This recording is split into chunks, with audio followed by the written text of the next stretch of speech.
Om Swastiastu. Pertama, kami akan memperkenalkan diri.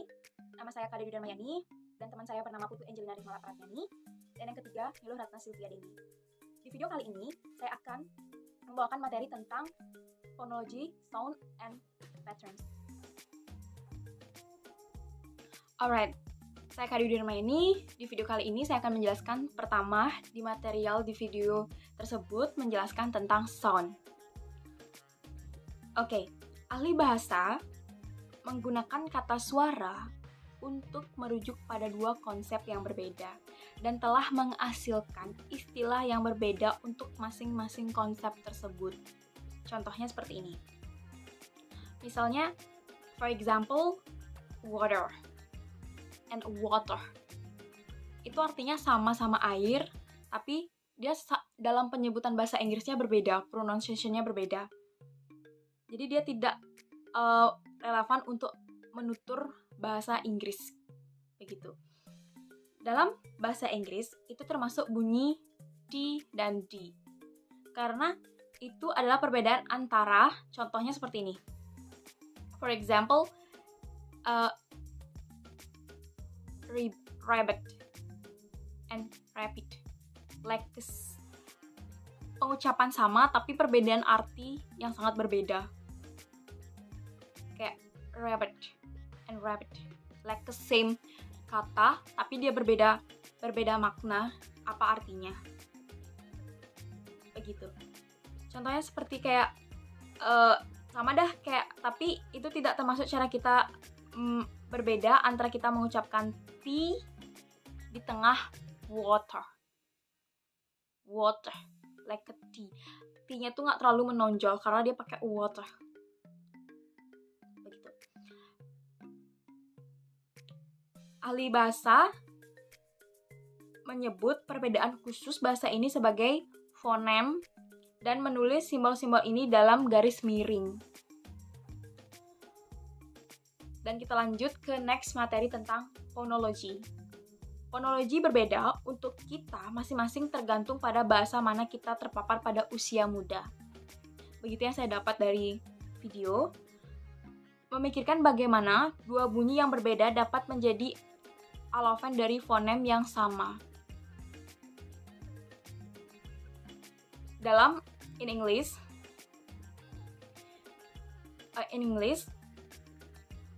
kita tahu bahwa tidak ada perbedaan arti antara kata-kata yang memiliki garis miring T atau H dan tidak T juga. Ketika melihat kata-kata dengan suku kata tunggal, kita mendengar dua suara itu di tempat yang sama setiap waktu.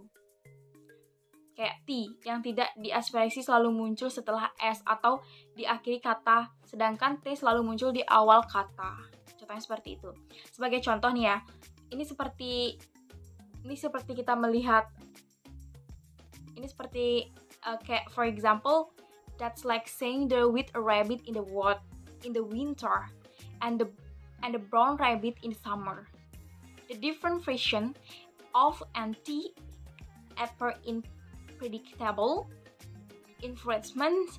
That's how we prove that the two students are allophones on one phoneme. Like that. Oke, saya akan melanjutkan materi selanjutnya, yaitu voiceless stops. Voiceless stop itu adalah penghentian diam atau tidak ada udara yang keluar dari mulut setelah membunyikan P, T, dan K. Contohnya kita menyebut cat yang artinya kucing. Jika disuarakan menjadi biasanya disuarakan menjadi cat. Ada hanya di belakang, ada hembusan nafasnya di belakang, cat. Jika tidak disuarakan menjadi cat, ditutup dengan T di belakangnya. Tidak ada hembusan nafas dari yang keluar dari mulut. Contoh selanjutnya stop.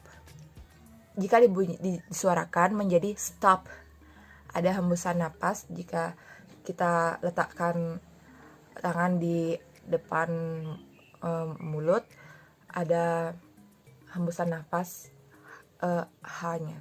Stop, ada gitu. Jika tidak disuarakan menjadi stop.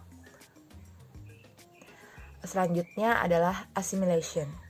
Assimilation adalah perubahan suara di mana beberapa fonem, biasanya konsonan atau vokal, berubah menjadi lebih mirip dengan suara terdekat lainnya. Ini terjadi dengan ucapan normal, tetapi menjadi lebih umum dengan ucapan yang lebih cepat. Contohnya, nd di dalam kata handbag menjadi nd-nya itu menjadi m. So jika disuarakan menjadi handbag, karena nd jika disuarakan lebih cepat bisa berubah menjadi m, handbag. Dan contoh lainnya yaitu NP dalam kalimat implant diucapkan menjadi implant. NP-nya diucapkan menjadi m, sehingga implant bisa diucapkan menjadi implant. Terima kasih atas waktunya. Sekarang saya akan melanjutkan presentasi ini. Selanjutnya ada assimilation. Assimilation dalam bahasa isyarat itu bisa berpengaruh pada bentuk tangan ataupun lokasi dari bahasa isyarat tersebut. Contohnya, di Australia, bahasa isyarat untuk nama itu biasa dibuat di kepala. Tetapi jika dia dalam bentuk kalimat nama saya, maka bahasa isyarat tersebut dibuat lebih rendah karena mengikuti kata my atau saya yang dibuat di dada. Selanjutnya ada dissimulation.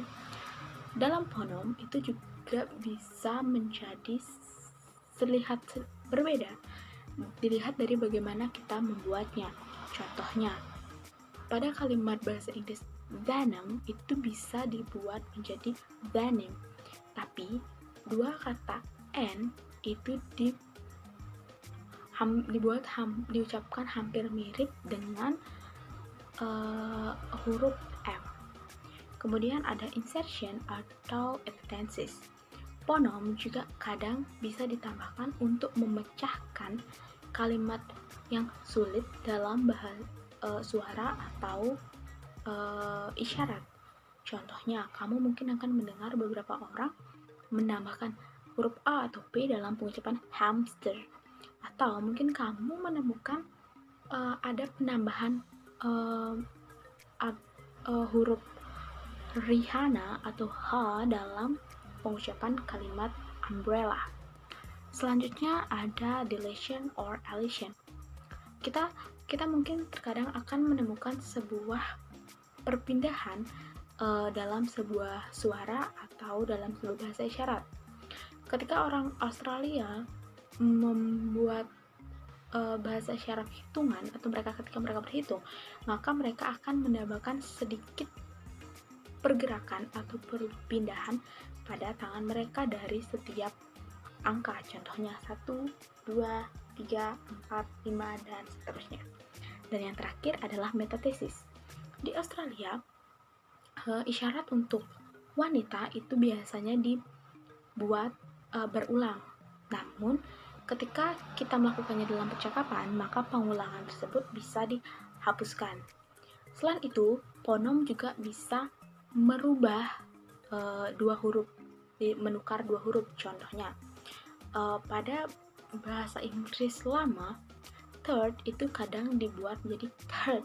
Jadi ada perpindahan atau pertukaran pada huruf I dan R dalam kata tersebut. Atau misalnya ada kita biasa menemukan ax itu menjadi ax. Jadi ada perpindahan antara huruf K dan S. Sekian yang bisa saya sampaikan. Terima kasih.